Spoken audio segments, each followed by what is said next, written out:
दोस्तों, इतिहास में कई ऐसी घटनाएं हुई हैं जिनके बारे में अक्सर बातें होती रहती है। इन घटनाओं से जुड़ा सटीक सत्य कोई नहीं जानता, इसलिए इन्हें रहस्य मान लिया जाता है। ये रहस्यमय कहानियाँ भारत ही नहीं बल्कि कई देशों में घटती है। ऐसी ही रहस्यमय कहानी है मिस्र की दुनिया की।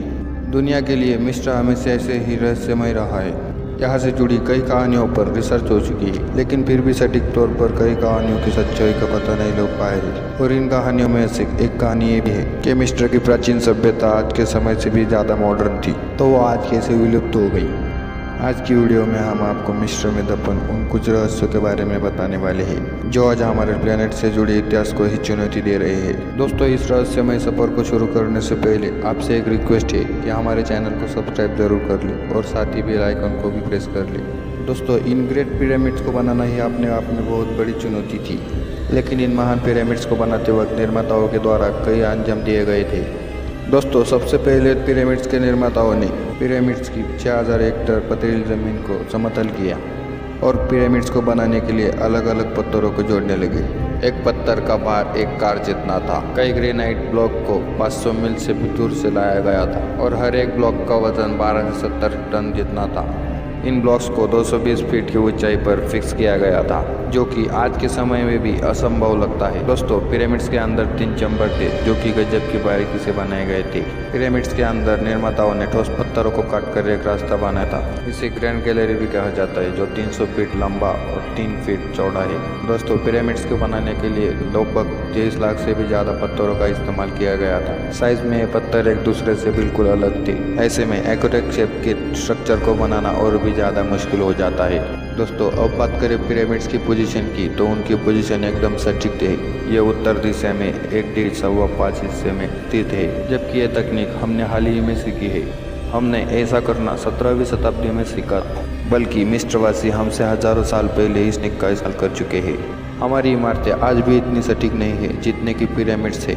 दोस्तों, इन ग्रेट पिरामिड्स की मजबूती का अंदाज़ा आप इसी बात से लगा सकते हैं। 12वीं सदी में कुर्दिश राजा अल हजीज मिस्र के दूसरे अय्यूबी सुल्तान ने गिजा के पिरामिड्स को नष्ट करने की कोशिश की थी, जिसके लिए उन्होंने अपनी पूरी सेना को पिरामिड्स को गिराने के काम के लिए लगाया गया था। सैनिकों के दिन रात मेहनत के बावजूद भी उन पिरामिड्स को मामूली रूप से ही तोड़ पाए थे। ऐसा इसलिए है क्योंकि पिरामिड्स बहुत ज़्यादा मजबूत और अत्यधिक ज़्यादा बड़े थे, जहाँ कर भी कुर्दिश राजा अपने मंसूबों को पूरा नहीं कर सके। दोस्तों, भले ही वो अपने मंसूबों को पूरा नहीं कर सके, लेकिन उन्होंने पिरामिड्स को ऐसे दाग जरूर दे दिए जिन्हें आज भी पिरामिड्स पर देखे जा सकते। दोस्तों, पिरामिड्स की वास्तव में 8 साइड्स है। आपको बता दें कि 4 साइड्स के पिरामिड्स के मुकाबले 8 साइड के पिरामिड्स को बनाना और भी ज़्यादा जटिल हो जाता है, लेकिन पिरामिड्स की 8 साइड स्पेशल एंगल से ही दिखाई देती है। दोस्तों, मिस्रवासियों ने मिस्र को बड़े ही तेजी से बना लिया था। मिस्र के विशेषज्ञों का मानना है कि पिरामिड्स को बनाने के लिए सिर्फ 23 साल ही लगे थे, लेकिन सोचने वाली बात तो है कि पिरामिड्स को बनाने के लिए लगभग 23 लाख ब्लॉक्स का इस्तेमाल किया गया था। 12 घंटों में उन्होंने साल के 365 दिन भी काम किया, तो उन्हें हर पत्थर को खदान से काटने, उठाने और उसे सही स्थान तक पहुंचाने में सिर्फ 2.5 मिनट का ही समय मिलेगा। दोस्तों, उस जमाने में मिस्रवासियों के पास ना तो पहिए थे और ना स्टील। ये जानकर हैरानी होती है कि पिरामिड्स को सिर्फ कॉपर की छेनियों, पत्थर के हथौड़े और रस्सियों के सहारे से ही बनाया गया था। दोस्तों, कई विशेषज्ञों ने पिरामिड्स के आकार पर ध्यान से अध्ययन किया। उन्होंने पाया कि पिरामिड्स के ब्लॉक को आपस में इतनी बारीकी से जोड़ा गया था कि उसमें एक रेजर ब्लेड भी नहीं जा सकता था।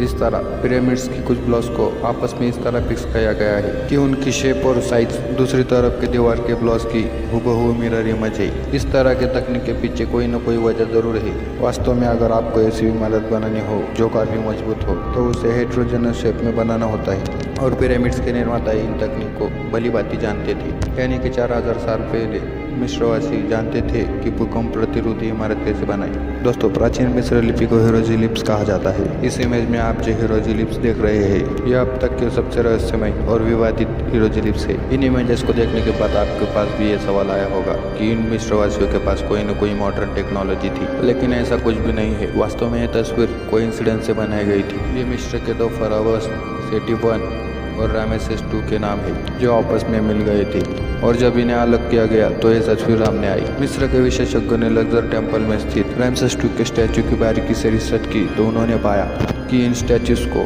बहुत ही अविश्वसनीय रूप से तराशा गया था। वहाँ पर इस तरह की दो मूर्तियां हैं। जब इन दोनों मूर्तियों को एक दूसरे के ऊपर रखा गया तो वैज्ञानिकों ने पाया कि ये दोनों मूर्तियां एकदम फॉर्मल कॉपी है। ये मूर्तियां ज्योमेट्रिकली परफेक्ट है। आज की आधुनिक तकनीक का इस्तेमाल करके भी ऐसी प्रतिमाएं बनाना नामुमकिन है, जबकि इन्हें 4000 साल पहले हाथों से बनाया गया था। दोस्तों, मिस्र अकेला ही ऐसा देश नहीं है जहाँ इस तरह की कलाकृति देखी गई है। दुनिया में ऐसी 9 जगह है जहाँ मिस्र की जैसी वास्तुकलाएं देखी गई है। उनमें से कुछ जगह है ईस्टर आइलैंड, नास्का, कुस्को, सैक्सोबैमन, ओलिंटानबो और माचू पिच्चू। इन सभी जगहों पर बड़े बड़े पत्थरों की जो दीवारें मिली है उन्हें ठीक उसी तरह बनाया गया है जैसे मिस्र में स्थित लक्जर टेम्पल और बाकी मंदिरों की दीवारों की तरह बनाया गया था। रिसर्चर्स का मानना है कि इजिप्ट और दुनिया की अन्य ऐतिहासिक इमारतों का आपस में कनेक्शन जरूर है। उन्होंने अपने रिसर्च में पाया कि ईस्टर आइलैंड, नाको, Ollantaytambo, Machu Picchu, Giza, Petra, Mohenjodaro, Khajuraho, पै, सुकोथाई और अंकोर वैट, ये सभी ऐतिहासिक स्थल आश्चर्यजनक रूप से पृथ्वी पर एक सीधी रेखा में स्थित है जो पृथ्वी पर एक परफेक्ट सर्कल बनाते हैं। ये एक सर्कल वहीं पर खत्म होता है जहाँ से हमने शुरू किया था, यानी कि ईस्टर आइलैंड पर। तो दोस्तों, आपको क्या लगता है, क्या ये सभी जगह कोइंसिडेंस से बनी थी या इनको कोई खास कारण से बनाया गया था? तो दोस्तों, प्राचीन मिस्रवासी पृथ्वी के एक बहुत ही जटिल सेलेस्टियल स्फीयर यानी कि खगोलीय क्षेत्र को दिखाना चाहते थे। पिरामिड्स अंतरिक्ष में मौजूद तारामंडलों की एक खास स्थिति के अनुसार बनाए गए थे। पिरामिड्स की स्थिति को बारीकी से तराशने पर यह पता चला कि हर तारामंडल 72 साल में 1 डिग्री खिसक जाता है और एक तारामंडल को पृथ्वी का एक चक्कर लगाने में लगभग 26 साल लग जाते हैं। दरअसल पिरामिड्स के चारों कोने अंतरिक्ष में मौजूद 4 नक्षत्रों को दिखाते हैं। ये नक्षत्र है टॉरस, लियो, स्कॉर्पियो और एक्वारियस। दोस्तों, पिरामिड्स एक परफेक्ट एक्सिस पे बने हुए हैं जिनके नाम है उत्तर और दक्षिण गोलार्ध एक्सिस। दक्षिण गोलार्ध एक्सिस पर स्फिंक्स बना हुआ है और स्फिंक्स लियो राशि की दिशा में ही स्थित है।